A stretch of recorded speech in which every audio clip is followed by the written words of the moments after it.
Hey babes, welcome back to Coffee Over Apples. My name is Steph. If this is your first time here, consider becoming a channel member at any level to get access to all of my book clubs, support my mental health journey, feed my cats, and get more content like this. This is my July TBR video.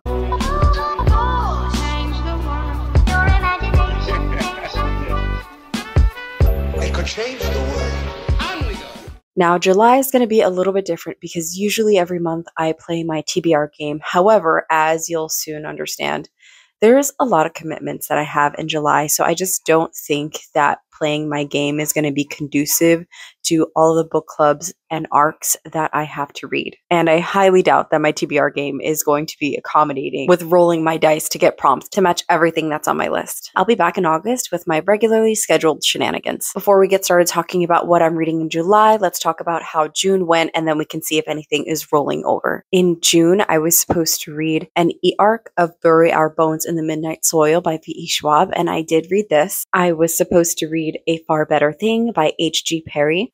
I ended up DNFing this, but as I said in my mini review, it's not the book's fault, it's me. I think this just solidified for me that I am not really that into fairies. Fairies are not my jam.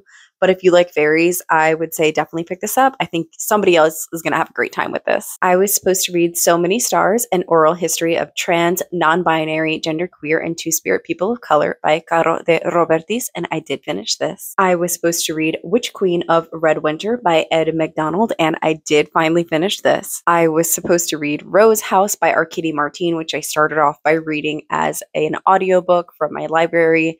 However, I cannot tell you what happened. Like, I don't know if it's something to do with the formatting of the book, and for some reason going from print to audio, things got lost in translation, but my brain could not register what the heck was going on. So a friend of mine is letting me borrow the physical copy for me to be able to reread the second half of the book in order for me to be able to any chance of giving a somewhat good book review when we meet with the book club. Also, her dog ate it.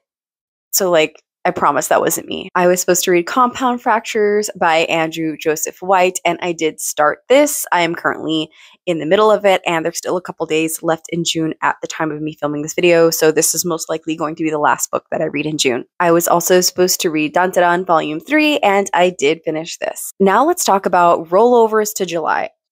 If I read the second half of Rose House in July, I'm going to count it for that. Also, I started a buddy read for Necropolitics by Djeli and Bebe. This is one of my favorite nonfiction books ever. The only reason that I randomly picked this up is because I've been wanting to reread this for a while now, and in a live reading sprint, my friend Sky mentioned that she's reading it, and I was like, well, that's just a sign that I have to reread it. So we started a buddy read with our friend Howell over on Storygraph, and the thing about this is it's not the content that's the problem. It's my small brain. There are certain concepts where your brain should hurt when you're reading it. Like quantum physics, It's like if you're reading quantum physics and your brain doesn't hurt, do you really understand what's going on? You know what I'm saying? But in this case, it's not necessarily the concepts, it's the vocabulary. Djeli and Bebe is so freaking smart. And all of the tabs and annotations that I have in here so far are basically me just looking up definitions of words. Again, because small brain.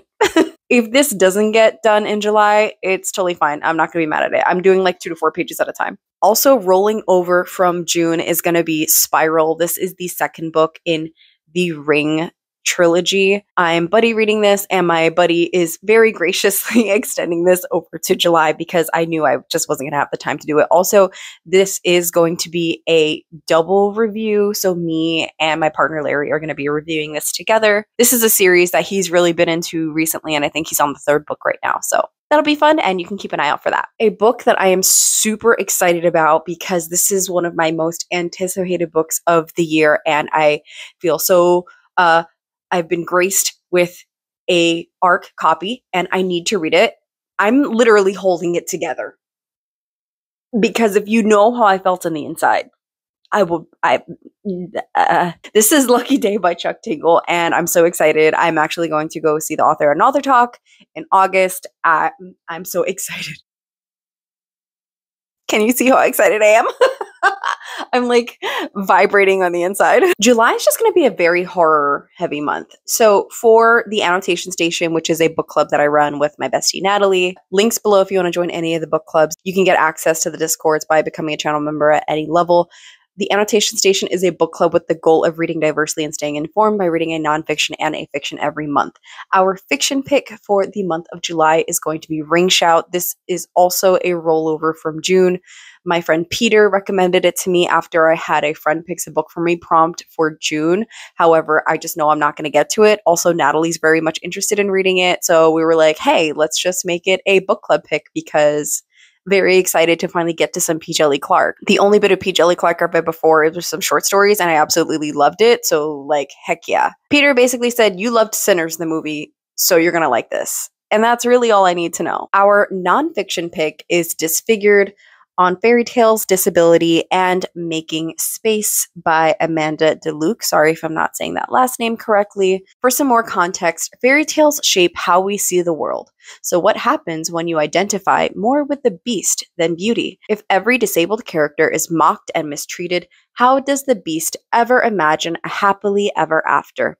Amanda DeLuc looks at fairy tales from the Brothers Grimm to Disney, showing us how they influence our expectations and behavior and linking the quest for disability rights to new kinds of stories that celebrate difference. I've had my eye on this for a while, and I'm really interested to see how it is that they interpret especially like Disney characters who I feel like before Disney was very openly intentionally including various representation, that there were still characters that were disability coded. So I'm very interested to see their analysis of that. Okay, and then I really need to work on some arcs in July because I feel like July, August, September, I have a ton of arcs that are coming up. Also, okay, my NetGalley score feels kind of low considering how many arcs I've been reading this year. Like I'm at a 70% right now, I think.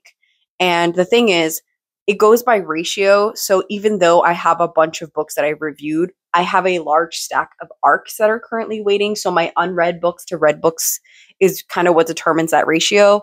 So I need to start plugging in some arc reviews in order to get that ratio back to where it should be. But I was very lucky. I feel so grateful that Saga Press gave me an arc because I am a Saga Press crew member of The Babysitter's Lives and Killer on the Road. I love Stephen Graham Jones. I'm a huge Stephen Graham Jones fan, so the fact that I got this, I'm pretty sure I let out a scream in the middle of the night when I opened my email and saw this, and I hope that my neighbors aren't currently mad at me. But it's 2 stories in one, and this is the second book that Stephen Graham Jones is publishing this year. Comes out in July. Okay, so that might actually be the first book that I get to in July, and then Lucky Day will probably be second. And then I have Of Beasts, queer novella horror. Cover is extremely gorgeous. I need to get to this. Like, it just looks amazing. I'm going into this honestly completely blind because I said, request, I don't care what it's about, I need to read it. And lo and behold, here we are. I have it, and now I'm going to read it. I would also like to get to some other arcs if I can. I have Veronica Roth arcs that I need to get to. So I think I'm going to start with One Among Crows because the second book in this duology comes out in September. So, and I believe they're novellas. So at least I'm like trying to get that out of the way early so I can decide if I am going to read the second book and be able to put out reviews in time. And then for the Interstellar Book Club, which is a sci-fi book club, also meets monthly, link down below. We are reading Some Desperate Glory by Emily Tesh. I've never read Emily Tesh before, but this is another author that has been on my radar and suggested on my For You page. The reason that we're reading this is because it is one of our co-hosts, Tina's birthday. Tina is amazing. Please go follow Tina. And as a gift to Tina, we are reading a book that she has been dying to read for a really long time. So for her birthday, I wish that it's a 5-star. With all of that, I hope now it makes sense why I'm not playing my TBR game for July. There's no feasible way that my game was going to let me fit all of this in, and I'm not risking adding more books and making my TBR daunting because TBRs should be fun. In July, I am reading this, and this, and this, and this, and this, and this, and this, and this, and maybe some of this. Yeah, that's a lot. I think I'll be busy. Consider giving this video a thumbs up. I post videos whenever I feel like it. Thanks for watching. Bye. Mr. Wonka. I can work the